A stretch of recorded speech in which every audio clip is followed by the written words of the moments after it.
We're going to be primarily talking about Assos, Troas, Ephesus, Miletus.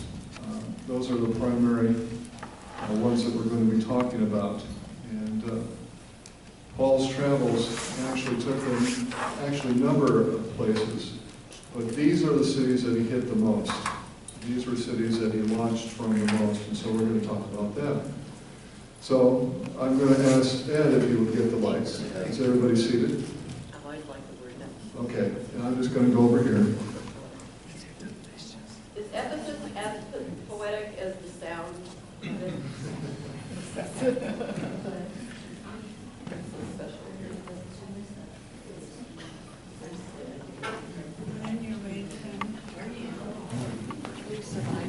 Oh, I think it fingers.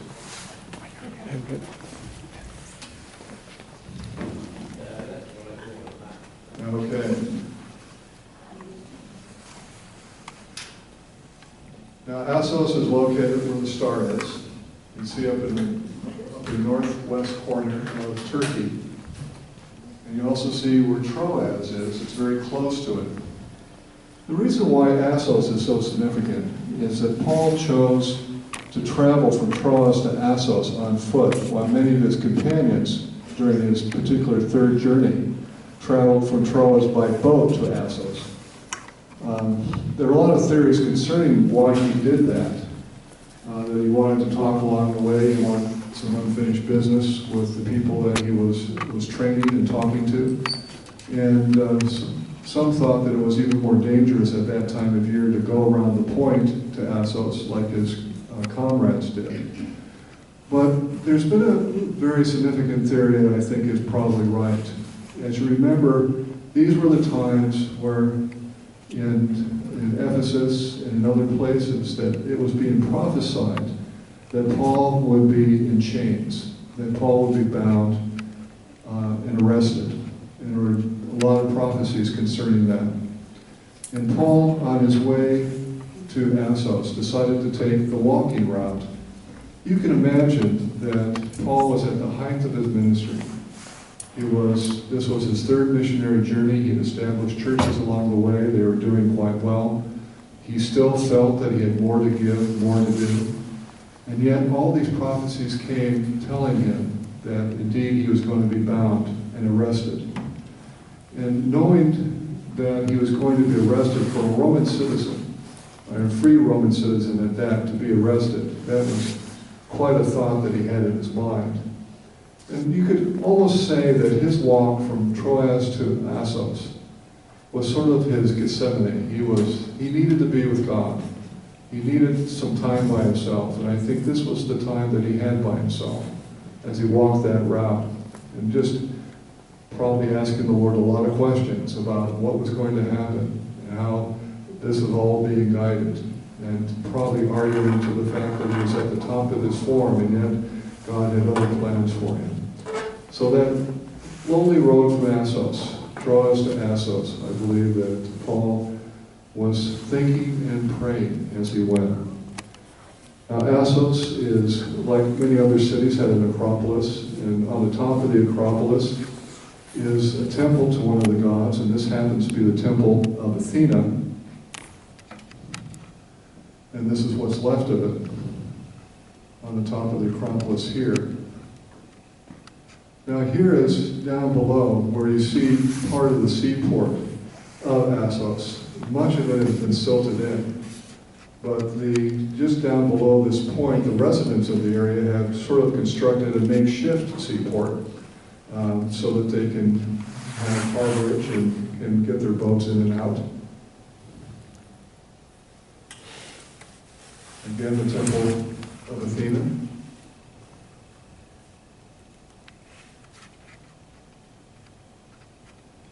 Now this is the gate at Assos on top of the Acropolis. This is pretty significant because almost assuredly Paul passed here. This was the major gate into the city. And what you see down there on the pavement are actually the actual pavement that was there 2,000 years ago that has been uncovered.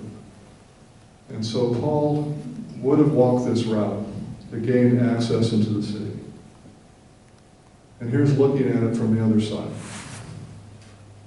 Again, coming up from the seaport, from the harbor, Paul would assuredly have passed by this way.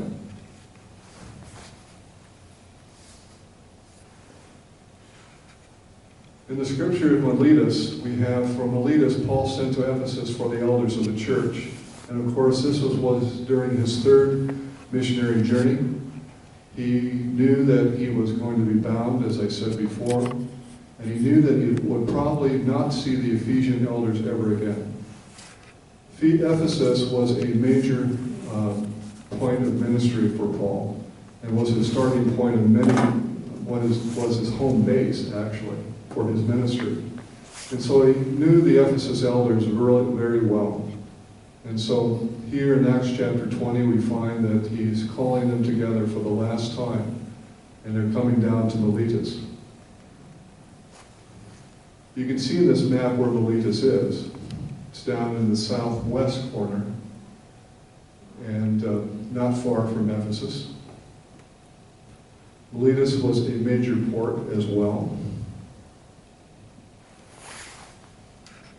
And this is one of the hallmarks of Miletus, was its theater. This is huge. Probably could seat around 25,000 people. It's just a massive structure.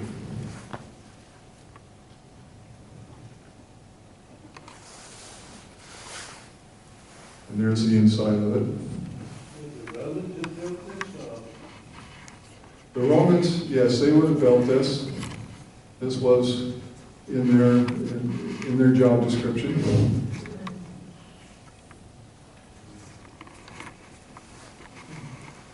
Just to give you a sense of the size of this thing. Now this was interesting, and we actually kind of tried to throw water on it to make it more visible. But the reason why this is so significant is that it proves beyond a shadow of a doubt that Miletus had a very sizable Jewish population. And actually what it says is, for the Jews. And there are different places in the theater that different dignitaries and different types of people sat. They actually had their own seating arrangements. And so this particular row, or this particular spot, was reserved for Jewish people. And so it says, for the Jews. We are often wondering, with a lot of these artifacts, why the Turkish government had not replaced it, because this is really a significant artifact. And it's out in the weather just like the whole thing is. So we're hoping that they will remove it pretty soon so that it can be preserved. Pastor, do you think it was like a segregation, or just so everyone kind of knew where they were supposed to go? I think everybody had their place in the cultural setting. Everybody knew where their place was. There were, the aristocrats would have the lower seats, of course, and the best seats in the house, and they would all be assigned according to rank. And so, the less of rank that you were, the higher up you sat. This is the Agora of Miletus. And this is called Lions Harbor, basically because there were two lion sculptures that were on either side of the harbor. And you can notice that it's not much of a harbor anymore. As a matter of fact, it's been silted in, and it's actually, Miletus is far away from the sea right now. This is just the lowness of the area. We're about probably 5 miles away from the coast. Another picture of the Angora. Now, one of the things that was always resident in major cities was the baths. And Roman baths were quite famous, mostly because they were places of conversation, they were places of social meeting, they were places where, business contacts were made. And they had a very much of a ritual of going through these public baths. They would have a trepidarium, which was kind of warm water. which would get them prepared for the hot water that they would later encounter. And then they had what they called the frigidarium, and they thought it really cleansed the soul there. They would go strictly from the hot water into the cold water. And that probably was a waking up.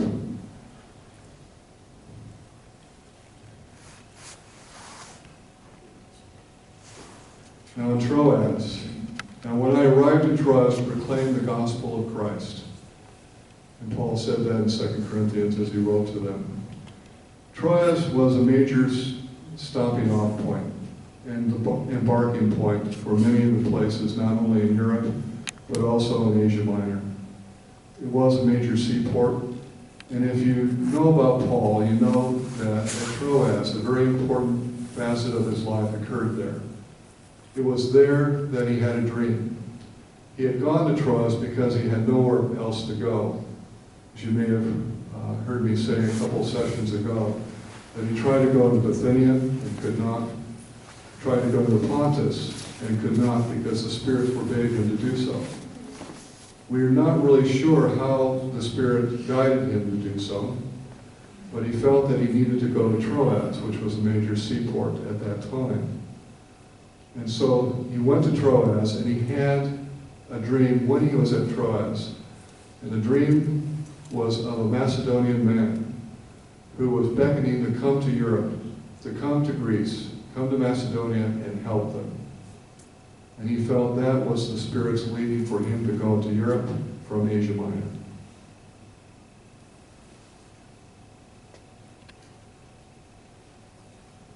Again, Troas is where the star is in the northwest corner. And you can see it is a very good stopping off place in order to get ready to go to Europe.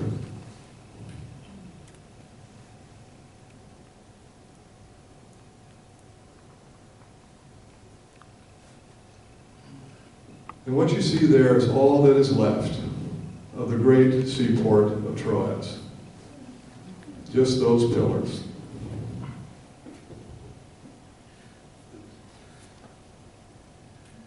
All that is left.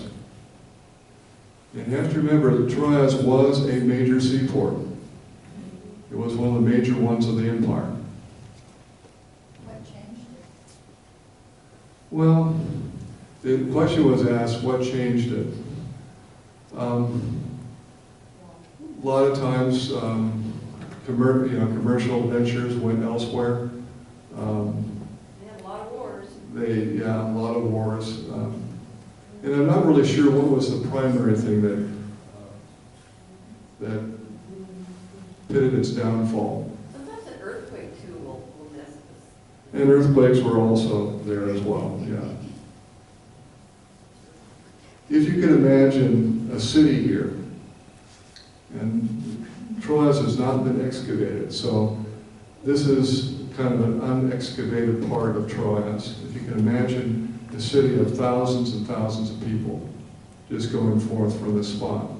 This is looking back from the harbor.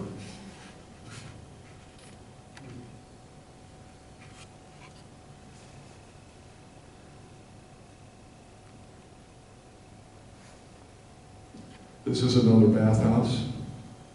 And of course, Romans were very fond of building bathhouses wherever they went, especially in the major cities. And this is one of the only standing structures that you'll find in Troas today.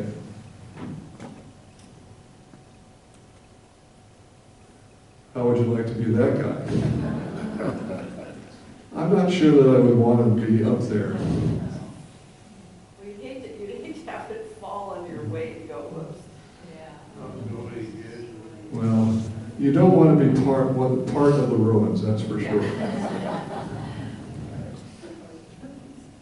Part of the ruins. Now we come to Ephesus. Paul's ministry base for 3 years on his third missionary journey. And indeed, it was his missionary base. This was the city that he spent the most time in. And as he got to know the elders there, started churches there, this was the place that he called home for 3 years.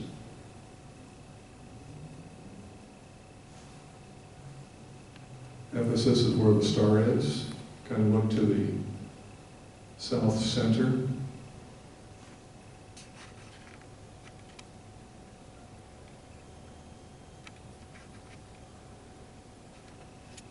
And these are the very beginning of the ruins of Ephesus. Here's the part of the town hall. And here's an Odeon, a small theater. Yep, small theater. You'll see the big one in a minute. Another part of the town hall. Now, Ephesus was an imperial city. And the reason why it was an imperial city, or what an imperial city is, it often makes dedications to the emperor, whoever the emperor is at the time. And so it's kind of a quid pro quo type of situation where the imperial city would do things for the emperor, and then the emperor would bestow favoritism and special privileges on that particular city. And so being an imperial city, there were a lot of temples to the emperor. Here's part of the street next to the temple of Domitian. And here's the temple of Domitian, who was the emperor in the late 1st century. Domitian was not a very popular emperor. And you kind of wonder, well, why did they build a temple to him? Well, because he was the emperor. And he wanted the favors to continue to the city. It's interesting, however, that a lot of times after the emperor had gone, especially if he was an unpopular emperor, then his name would be scratched out from all the places on the temple.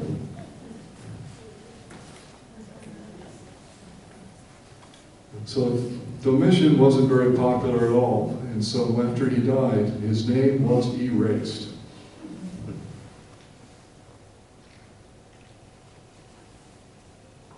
Another view of the Temple of Domitian. When did they start excavations? I'm not sure quite that. I'm not sure when they did. I know it's been around for a while. Any of those of you who've been to Ephesus know the answer to that question? When they start the excavations? I thought it was in the 30s.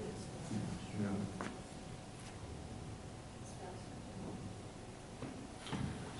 This is Syrtis Street, one of the major streets in this part of Ephesus.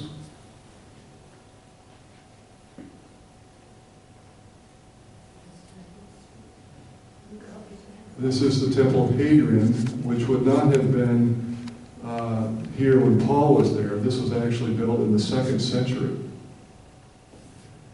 Is there a newer city nearby, or is this kind of out in the country? This is out, this Ephesus is out by itself. It's not, I want to say it's a dead city. It's not inhabited anymore. Archaic. Anyway. Yeah, it's an ancient city.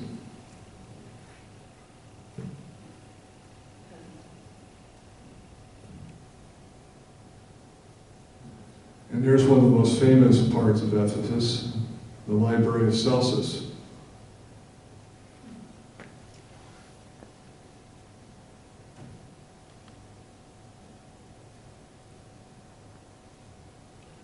One of those fascinating things that I've found in Ephesus, and this was actually a high aristocracy neighborhood, was they had uncovered many of the living arrangements of this very rich neighborhood, and really kind of famous neighborhood in Ephesus.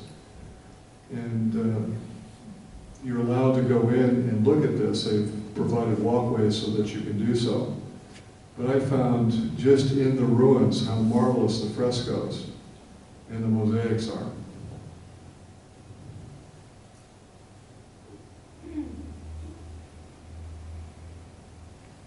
The mosaics and the frescoes, just amazing stuff. Is that marble also?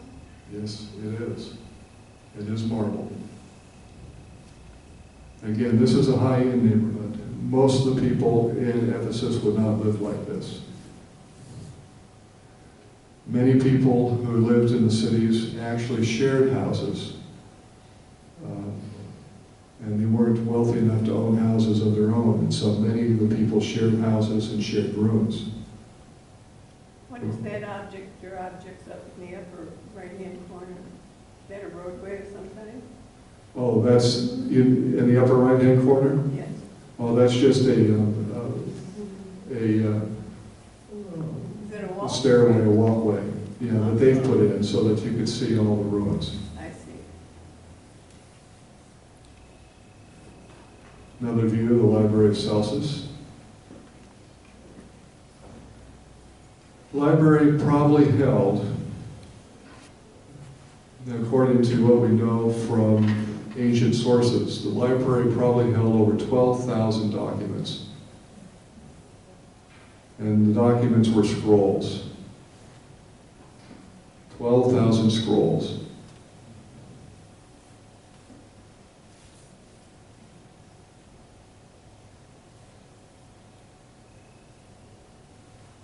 Quite a fabulous structure, wouldn't you agree? Doesn't realize the size of it till you see the people underneath. Yeah. What a beautiful day, I mean, that's just. It was a great day that day. It was hot, but it was great.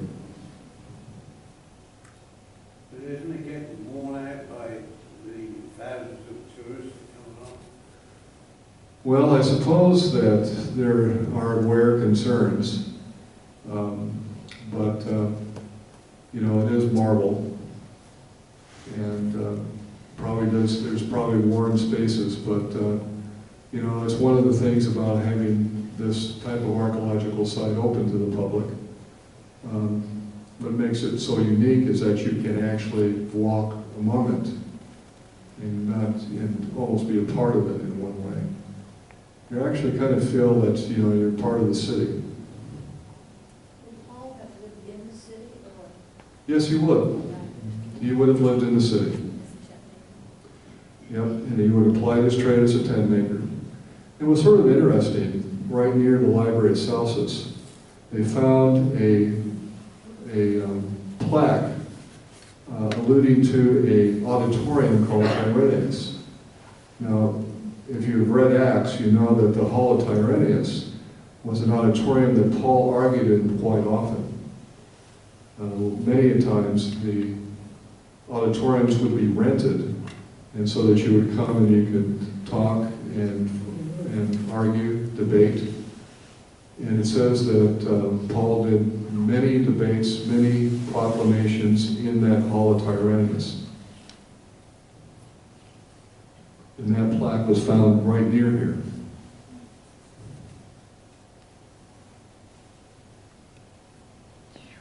So much like Petra too. Yeah. Yeah.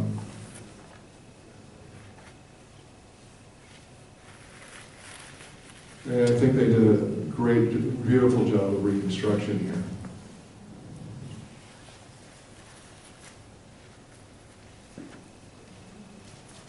The arches of Mithridates.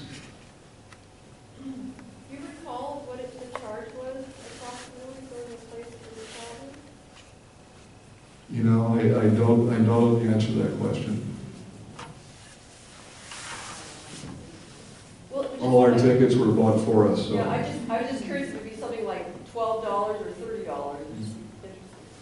Yeah, okay. Now, here's the Grand Theater. And if you read your New Testament, this theater is actually mentioned in the book of Acts. The occasion was sort of a difficult one, especially that Christianity had become so prevalent in the area that one of the things that Ephesus was known for was its temple to Artemis. Now, the Temple of Artemis was considered one of the ancient wonders of the world. It was supposed to be a beautiful, huge, awesome structure.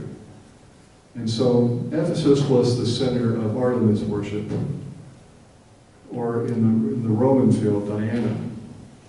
And so many silversmiths would make their living making, you know, Artemises, facsimiles of the gods. that they would sell on the open street. And they brought a charge against Paul, saying that he was taking away from their business because he was proclaiming a God and saying that the gods that they were selling were no gods at all, and was really denting their business. And so he decided to bring a charge against Paul. And people were just incensed because of the fact that, since Ephesians was dedicated to Artemis, that somebody, would dare infringe upon the fact that Artemis was not real. And so they came into here, and this is where they met. And Paul tried to go in and speak with them, but the Christians wouldn't let them. And probably a good thing, because he probably would have been mobbed. And the scripture also says that there was a certain Jew by the Jewish faction that put someone forward and tried to speak to the crowd, but when they realized that he was a Jew, they decided to cry, "Great is Artemis of the Ephesians! Great is Artemis of the Ephesians!" And it says in the scripture that they said this for about 2 hours. But can you imagine, just for a minute, this place being full and hearing that cry? It was kind of a patriotic thing the local people were. Yeah, you could say so.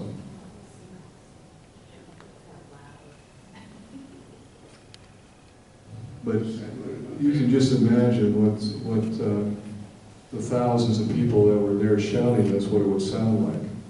Just imagine for a minute, just the decibel levels of that. I mean, when you talk about, it has nothing to do with the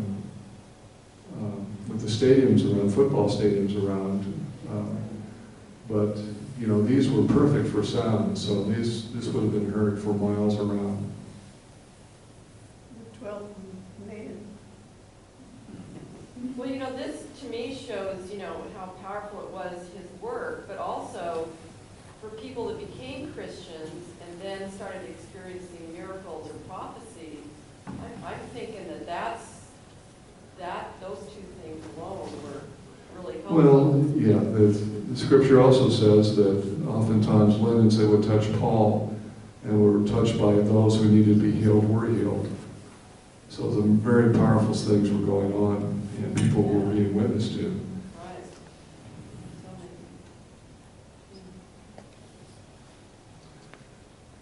many. Here's the view of the stadium from the Arcadian Way.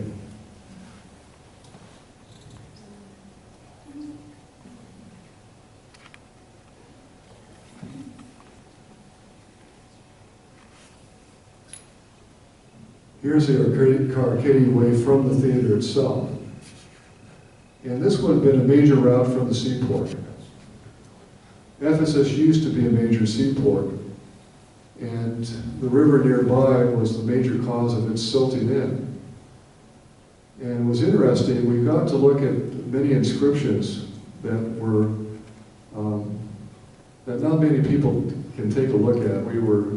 It was one of those things where a friend of a friend knew a friend of a friend, and we got to see some of these inscriptions. And there's one particular inscription that talks about the fact that even back then they were having problems with the harbor silting in. And they were wondering what they were going to do about it, because it was costing so much for them to, dredge the harbor.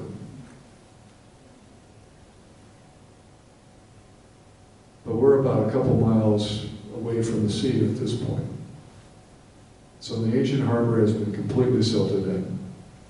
But Paul most assuredly would have walked this way, coming from the boat from Ephesus.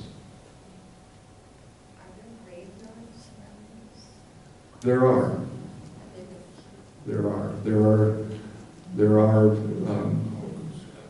There are around Ephesus, but there are also around many of the other major cities. They're sort of crypts. Like catacombs? They're not catacombs, they're actually above ground crypts. Is there a reason why they did crypts instead of? Well, I think it's probably rocky there. They probably couldn't dig very easily. Well, you could, yeah. Here's another view of the Arcadian Way.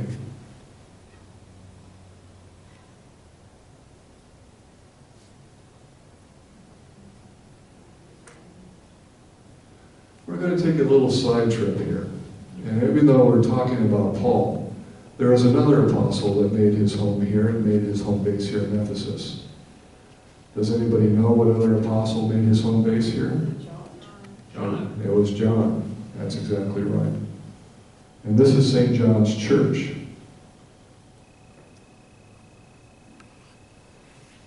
And this supposedly is the tomb of St. John.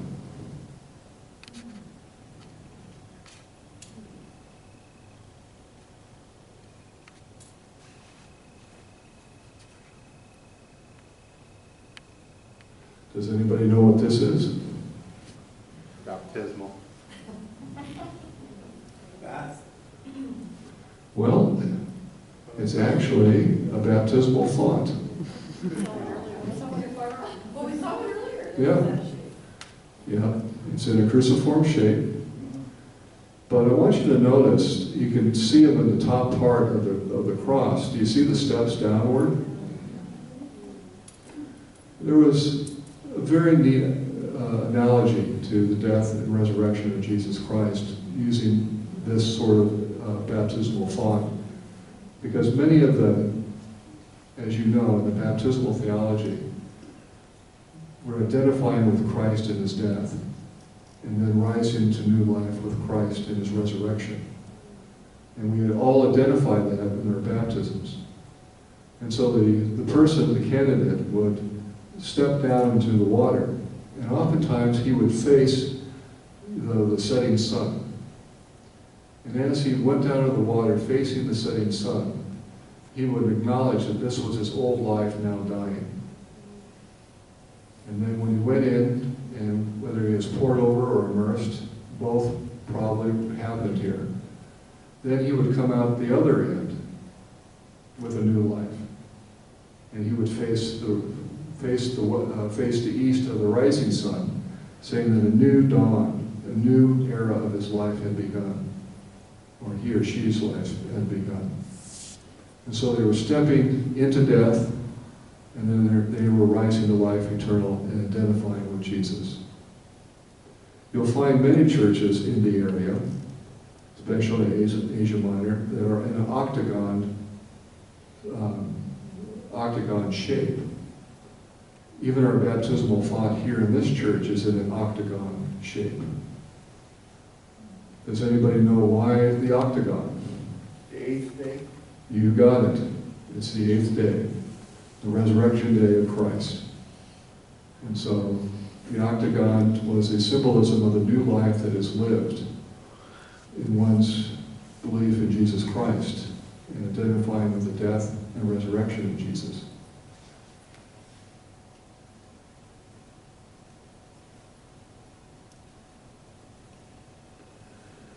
Now, this is all that is left of one of the wonders of the world. This was the site of the Temple of Artemis.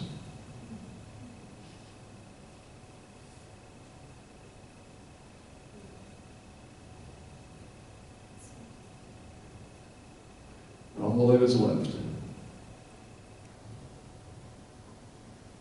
And there's the other side of it. You know, after earthquakes and things, well, I was going to say, just after earthquakes and things, people would just take stones and use them to build their houses or their walls, or, you know, it's just the way it always happens. Well, there's probably some of that. But earthquakes are very prone in this area. And Ephesus suffered through a number of its own. And many of the cities that were there in Paul's time, actually, because of earthquakes, were there no more.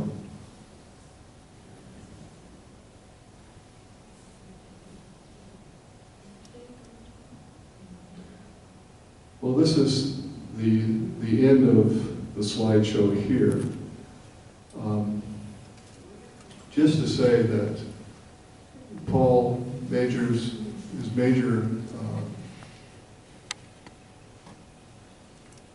just to say that his major thrust and emphasis, as he lived here for 3 years, that oftentimes when he did argue at the Hall of Tyrannus, he often did that in the afternoon. And he would do his tent making in the morning. And then oftentimes at 1 p.m., they would have debates and all those types of things. He must have been pretty persuasive to keep people awake. Because they also use that as a siesta time, as you know, you work during the first hours of the morning, and then during the heat of the day, you took a rest. And this is where, you know, the auditoriums were filled, and this is where the time where they had actual debates and discussions about philosophy and about other things. Do you think some of his passion came from atoning for his sinful life of persecuting the Christians before his conversion?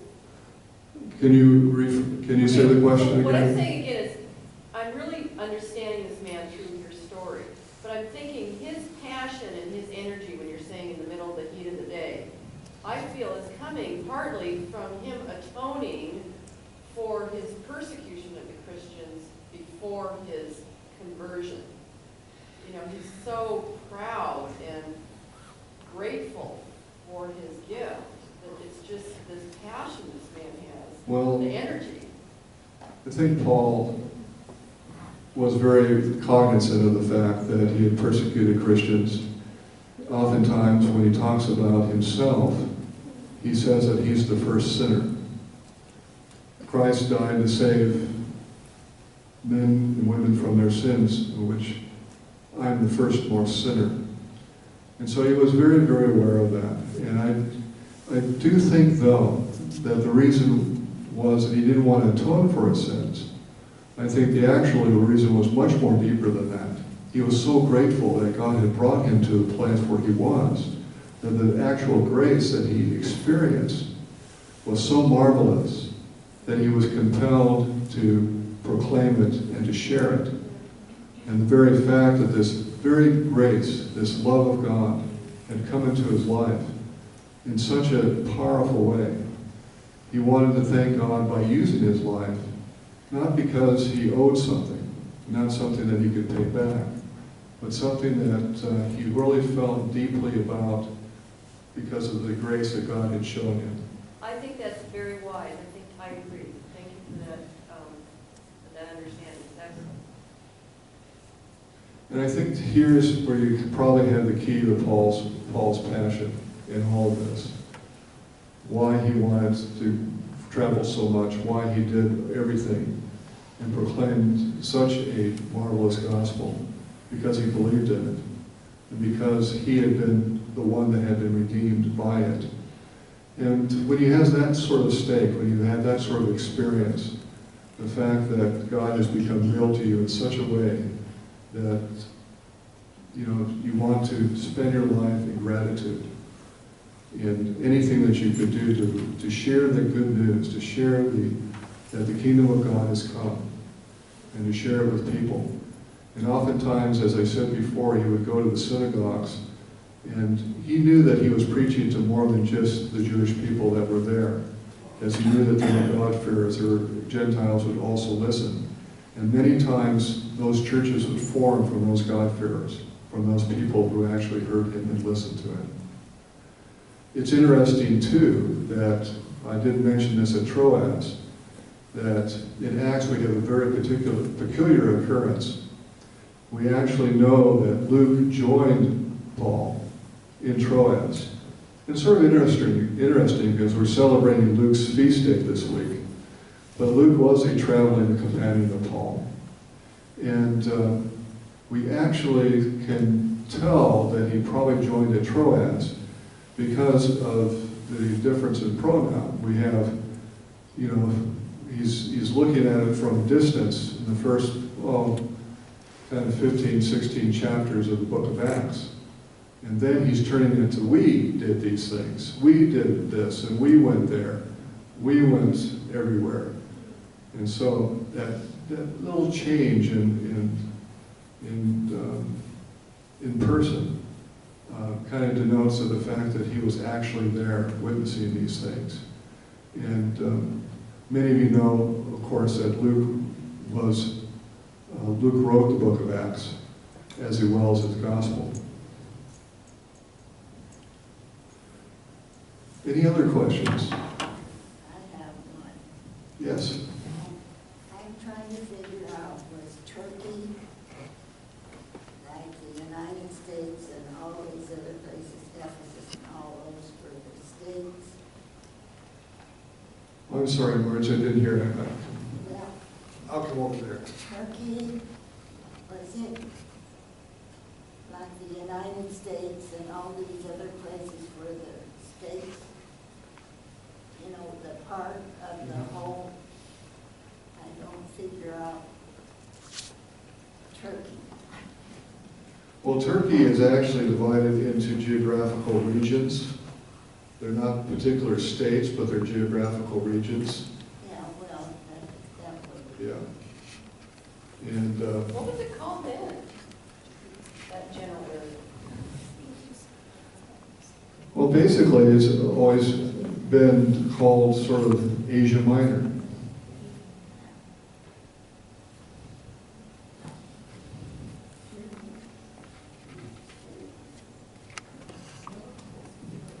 So did you get a half a day or a whole day at Ephesus? We got pretty much a full day at Ephesus, which you really do need a good part of the day to go through it because there's a lot to see.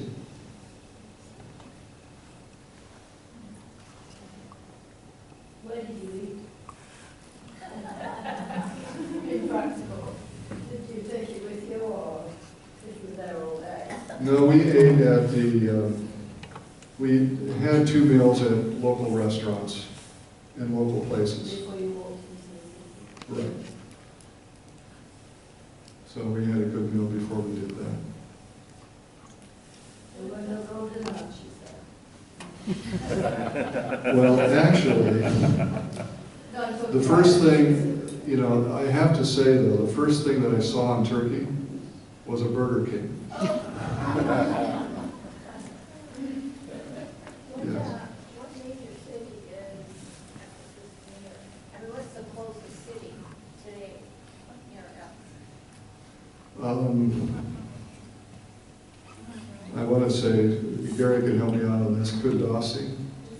The port that is used by the cruise lines that go to Called is Kusadasi. Kusadasi, yeah. It's south and west from Ephesus, about 15 miles. Well, that's a reminder, if the cruise ships are going there, would there be guides that are be talking out loud with their little umbrellas kind of thing? Or was it kind of nice and quiet when you were there? Well, it depends. We went there at the very beginning, very early. One of our guides came the night before and said, we've got to leave early. We've got to leave by 7. And we said, well, why do we have to leave so early? He said, there are 5 cruise ships in the harbor. Exactly. And so we've got to get there right before. And probably you saw in the pictures that there weren't a lot of people there at that time of day, pretty early.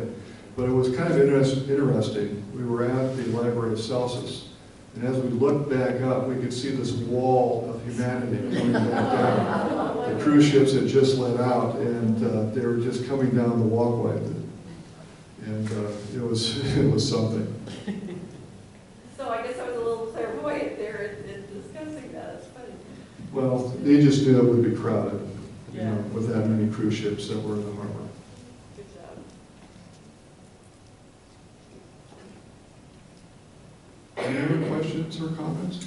Yes, the building blocks for the walkways, the building, is that with granite or sandstone or what kind of rock was it?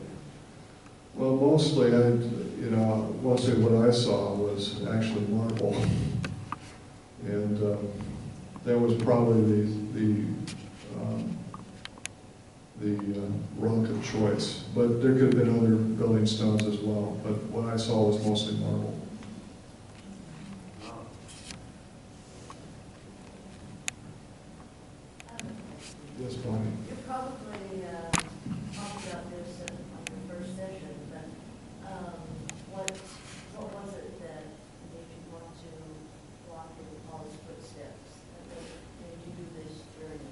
question.